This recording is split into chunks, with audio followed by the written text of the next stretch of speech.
यहाँ के एमसी दीपू नागपाल हैं, कितनी बार बुलाया, कभी फोन नहीं उठाते। भाई मतलब निकला तू कौन और मैं कौन। फोन करते हैं तो कहेंगे अभी आ रहे हैं जी, अभी करते हैं, ये करते हैं, वो करते हैं, लेकिन आज तक हमारा कोई काम नहीं हुआ। ਅਸੀਂ ਇਹਨਾਂ ਨੂੰ ਜਿਤਾ ਕੇ ਵੋਟ ਦੇ ਕੇ ਜਿਤਾਇਆ, फिर वो संभाल नहीं करता जनता। झूठ बोलता कहता मैं आया हूँ लेकिन नहीं आया। मैं बाहर हूँ, मैं बाहर घूम रहा हूँ, ये है, मैं पानी की सुधार करूँगा, फलाना करूँ, कुछ भी नहीं कर रहा। ना पेंशन किसी की बनवा रहे, ना पानी का सुधार, ना कूड़े का सुधार, ना ये गाँवों का सुधार, कुछ भी नहीं हो रहा। दीपू तो बिल्कुल आता ही नहीं है। हमारे मोहल्ले में कभी आते नहीं, क्योंकि हमारा मोहल्ला है ही नहीं, किसी कॉलोनी में गिना ही नहीं जाता हमारा मोहल्ला। तो क्या करने आएंगे यहाँ, वो अपनी बेइज्जती करवाने आएंगे, कोई काम नहीं करते हमारा। अगर इनके रास्ते का समाधान और इस कूड़े का समाधान नहीं निकाला तो यहाँ से कूड़ा भरवा कर सभी अधिकारियों के घर और शहर के जितने नेता जो अपने आप को चौधरी कहते हैं, उनके घरों के बाहर ये कूड़ा फेंकेगी यहाँ की जनता। नमस्कार, आप देख रहे हैं डिजिटल भूमि, आपके साथ मैं हूं पायल ओझा। हम मौजूद हैं रोहतक की न्यू चिन्नौट कॉलोनी पर, जहां पर आपको बता दें यहाँ के जो स्थानीय निवासी हैं वो काफ़ी ज़्यादा रोष में हैं। कारण भी आपको बता देते हैं यहाँ कॉलोनी में चारों तरफ कूड़ा ही कूड़ा फैला हुआ है। इनका कहना है कि जो सामने रेलवे वाले हैं, उन्होंने अभी 1 घंटा पहले जो कूड़ा था वहाँ से उठाकर हमारे घरों के आगे फेंक दिया। तो अभी हमारे साथ जुड़े हैं आम आदमी पार्टी जो प्रदेश प्रवक्ता है लवलीन जी, उनसे बात करते हैं। सर, आप यहाँ पहुँचे हैं, क्या मामला? देखिए, ये गांधी कैंप चिन्नौट कॉलोनी का जो क्षेत्र है, यहाँ ना तो पार्षद इस क्षेत्र की कोई जिम्मेवारी लेना चाहता है, ना ही विधायक, ना ही पूर्व मंत्री और ना ही इस प्रदेश की सरकार इस क्षेत्र के लिए कुछ करना चाहती है। मुख्यमंत्री, हरियाणा सरकार और पूर्व मंत्री ने कहा ये मेरा ड्रीम प्रोजेक्ट बन रहा है। ड्रीम प्रोजेक्ट के नाम पर ये रेलवे एलिवेटेड ट्रैक बना दिया गया और लोगों को एक तरह की जेल दे दी गई, जैसे काला पानी की सजा होती है। ना तो यहाँ के लोगों को आने जाने का रास्ता है, ना ही इनके बच्चों को स्कूल जाने का रास्ता है, ना ही यहाँ सफाई की गाड़ियां आ सकती, ना ही किसी तरह की सफाई की व्यवस्था। आलम यह है, सरकार इस क्षेत्र के लोगों को परेशान करने के लिए रेलवे ट्रैक की जिस कंपनी के पास मेंटेनेंस है, उनके कर्मचारियों द्वारा भारी भरकम गाड़ियों में कूड़ा भर के लाती है और इस क्षेत्र के लोगों के घरों में, मैं आपको दिखाऊं, इस रेलवे ट्रैक के सहारे किनारे जितने भी घर हैं वो कूड़े से अटे पड़े हैं। वो सारा का सारा कूड़ा रेलवे ट्रैक जिस कंपनी ने बनाया या जिसके पास मेंटेनेंस है, उनके कर्मचारी कूड़ा भर के ला रहे हैं और इस ट्रैक के किनारे घरों में फेंका जा रहा है। इस क्षेत्र के लोगों को जबरदस्ती परेशान किया जा रहा है, राजनीतिक खुंदक निकाली जा रही है। हमने आलम देखा, यहाँ इतनी गंदगी है और तरह तरह की बीमारियां फैल रही हैं यहाँ पे। ये सरकार इन लोगों से क्या चाहती है? क्या यहाँ की जनता टैक्स नहीं अदा करती? क्या वो हमारे भारत देश की नागरिक नहीं है? क्या ये रोहिंग्या है? मैं पूछना चाहता हूँ इस प्रदेश की सरकार से कि इन लोगों, भोले भाले लोगों से ऐसा बर्ताव क्यों किया जा रहा है। हमारे वार्ड नंबर 19 के अध्यक्ष पारस मल्होत्रा जी के घर आज ये सारी जनता यहाँ की पहुंची और इन्होंने मुझे इत्तला किया। मैं इस सरकार को चेताना चाहूंगा कि जल्द से जल्द अगर इनके रास्ते का समाधान और इस कूड़े का समाधान नहीं निकाला तो यहाँ से कूड़ा भरवा कर सभी अधिकारियों के घर और शहर के जितने नेता जो अपने आप को चौधरी कहते हैं, उनके घरों के बाहर ये कूड़ा फेंकेगी यहाँ की जनता। आप देख सकते हैं यहाँ पर शिव मंदिर भी बनाया गया कॉलोनी वासियों द्वारा, लेकिन आप एक चीज आपको दिखाना चाहेंगे हम कि मंदिर के बिल्कुल साथ कूड़ा ही कूड़ा फैला हुआ है। ये पहले से भी है और कुछ आज जो रेलवे वाले हैं वो भी आज यहाँ पर फेंक कर गए हैं। अभी हमारे साथ न्यू चिन्नौट कॉलोनी के जो निवासी हैं, मोहल्ले के लोग हैं, वो भी हमारे साथ जुड़े हैं। तो अभी उनसे बात करते हैं, उनका इस बारे में क्या कहना है। हाँ जी, क्या नाम है आपका? मेरा पायल मल्होत्रा नाम है। हाँ जी, देखो आज रेलवे वाले सारे जो भी यहाँ के कर्मचारी हैं, सारा कूड़ा उठा के हमारे घर के आगे फेंका है। और जब हमने उनको बोला है कि ये कूड़ा क्यों फेंक रहे हैं, तो वो बोलते हैं कि हमारी जमीन है। ऐसे कैसे उनकी जमीन, अगर वो अपनी जमीन से उठा के दूसरी जमीन पे फेंक रहे हैं तो ये कौन सा कानून है बताओ। हमने उनके बोला कि कूड़ा मत फेंको, वो बोले कि हम तो फेंकेंगे, जो तुमने करना कर लो, अपने अध्यक्ष बोलो। हम अपने उसको दीपू नागपाल को फोन किया, सबको किया, कोई बंदा यहाँ नहीं आया सफाई के लिए। अभी तक सुबह का फोन किया हुआ है, अभी तक कोई बंदा यहाँ नहीं पहुंचा। सफाई हुआ था ये सब, बीमारियां फैल रही हैं, हमारा कोई आने जाने का रास्ता नहीं है। वहाँ देखो कितने लोग, जब बारिश आती है कीचड़ होती है तो सब लोग वहाँ से फिसल फिसल के गिरते हैं। कितने हम परेशान हैं, हमारी कॉलोनी को बिल्कुल नरक बना के रख दिया इन्होंने। कितने टाइम से यहाँ पर सफाई नहीं हुई प्रॉपर्टी? यहाँ सफाई 1 साल से तो कभी झाड़ू वाले नहीं आते, ना तो गली में झाड़ू वाला आता कोई, ना कोई कूड़े वाली गाड़ी आती है। कभी 2 महीने नहीं आएगी, कभी 3 महीने नहीं आएगी। यहाँ पे बहुत नरक मचाए, हम बहुत परेशान हैं। हमारा कोई आने जाने का रास्ता नहीं है। हमारे बच्चे स्कूल जाते हैं, रेलवे वाले जो हैं वो अपनी मारते कि तुम हमारी लाइन क्यों कूदते हो। बच्चे, ना कोई अंडरपास सफाई है, ना कहीं अंडरपास हमारे को दिया हुआ इन्होंने। बच्चे कहाँ से स्कूल जाए।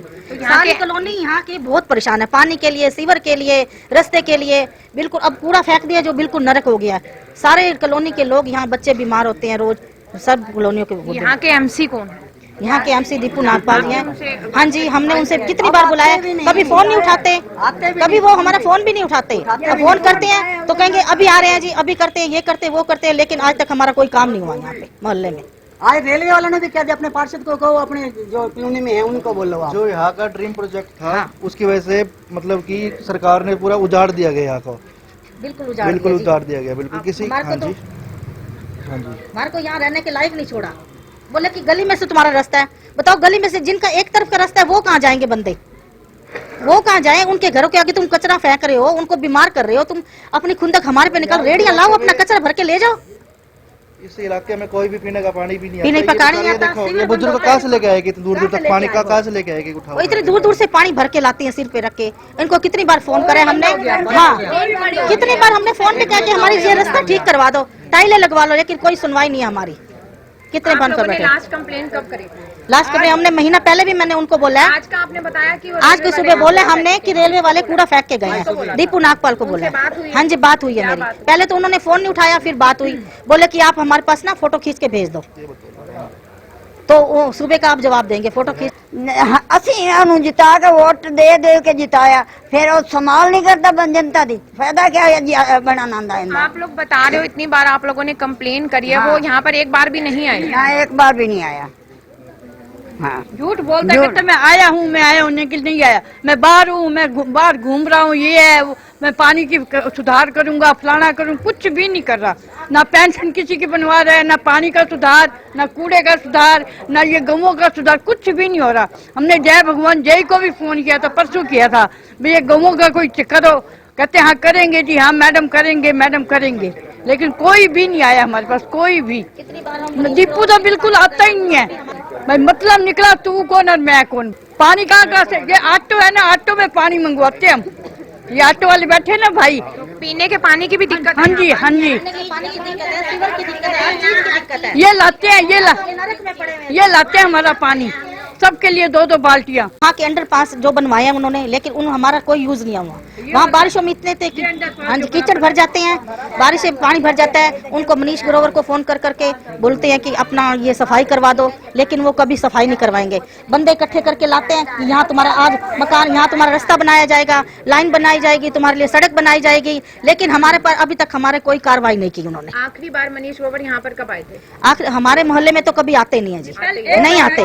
वहाँ पे आते हैं उधर कैंप में, वो उनसे बात करके चले जाते हैं। हमारे मोहल्ले में कभी आते नहीं, क्योंकि हमारा मोहल्ला है ही नहीं, किसी कॉलोनी में गिना ही नहीं जाता हमारा मोहल्ला। तो बताओ क्या करने आएंगे यहाँ, वो अपनी बेइज्जती करवाने आएंगे। वो कोई काम नहीं करते हमारा। कहने के पुल बनवा के हमारे लिए रख दिया, उसके बाद उनका पुल बन गया, ना कोई आना ना जाना ना कुछ, पब्लिक अपना मरती रही जीती रही, जो मर्जी करे। अब आप लोगों की क्या मांग है? हमारी मांग ये है कि एक तो हमारा ये रास्ता बनवाया जाए और ये कूड़े की सफाई करवा जाए, और यहाँ पर रोज झाड़ू वाले लगाए जाएं, पानी का प्रबंध किया जाए, सीवरों का प्रबंध किया जाए, हमारी सारी मांगे पूरी की जाए।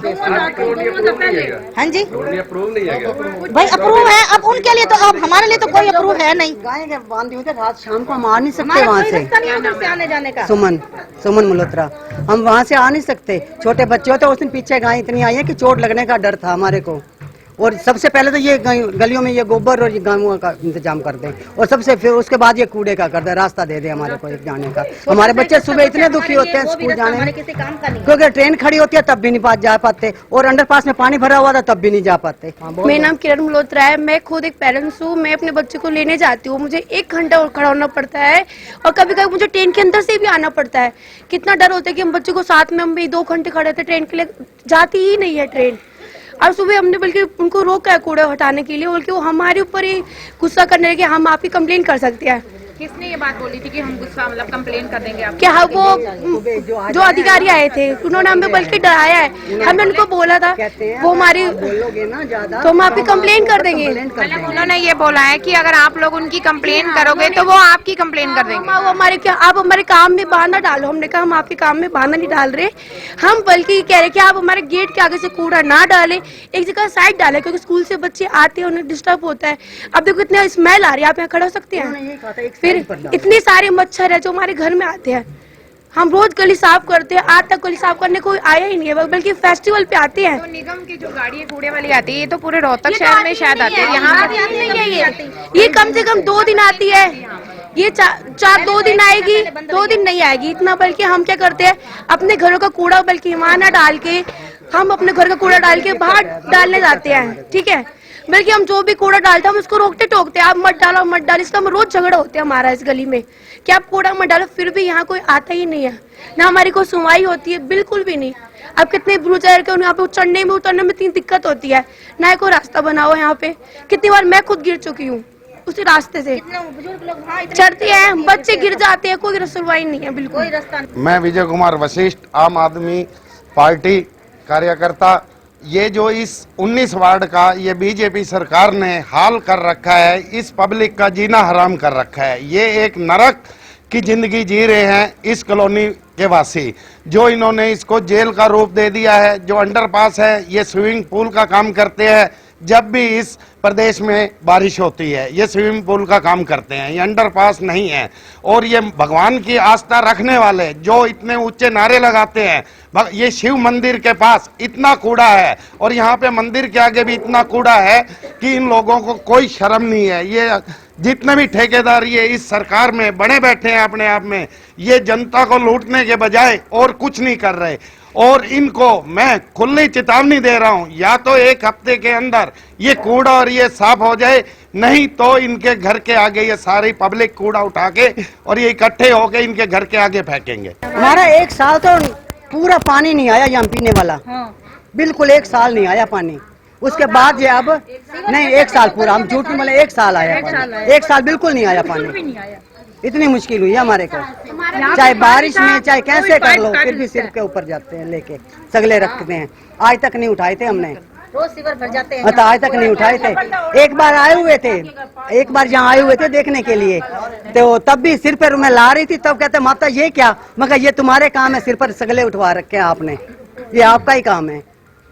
तो आप लोगों ने देखा जो यहाँ के स्थानीय निवासी हैं वो काफी ज्यादा परेशानियों से जूझ रहे हैं। सीवर की समस्या, पानी की समस्या, अंडरपास की समस्या। इनका कहना है जी हमारे बच्चों ने जब स्कूल जाना होता है तो पूरा रोड को लंबा रास्ता अपनाना पड़ता है। यहाँ कूड़े को लेके भी काफी समस्या है। तो हमारी प्रशासन से यह अपील है कि जल्द से जल्द इस समस्या का समाधान किया जाए, क्योंकि इन लोगों का कहना है कि हम 4 साल से इस समस्या को झेल रहे हैं। तो हमारी प्रशासन से यह अपील है जितनी जल्दी हो सके इस समस्या का समाधान किया जाए। मेरी आप सभी से यह अपील कि जो भी लोग इस वीडियो को देख पा रहे हैं इसे साथ के साथ अवश्य शेयर करते जाए। इसी के साथ मैं आपसे विदा लेती हूँ, धन्यवाद।